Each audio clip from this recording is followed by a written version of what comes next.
first best. And with that, I'm done. Thanks. David Vogel, please. Thanks. Hi. I want to begin by discussing Friedman's argument, which is very influential. So, as Ernesto pointed out, Friedman's basic criticism of corporate responsibility as it emerged during the 1960s was basically that managers were spending other people's money in the pursuit of their own personal values, and he thought that was irresponsible. And that was a powerful argument. The modern movement of corporate responsibility over the last 15 years has in some ways addressed Friedman's concerns and made them less relevant.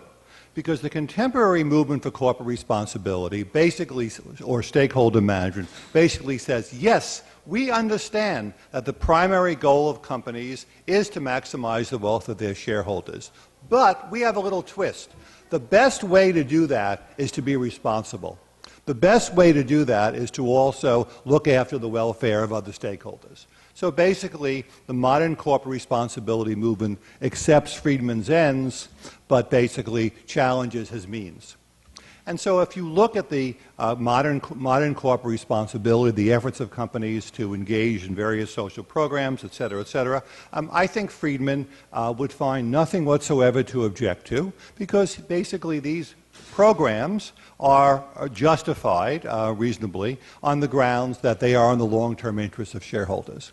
The modern corporate responsibility movement basically says there's no trade-off between the two. Companies which are more responsible will also be more profitable, and the circle becomes squared.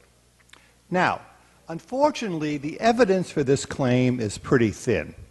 That is to say, there's very little, there's circumstantial evidence, but no convincing evidence that more responsible firms are more profitable. But the good news is there's also no evidence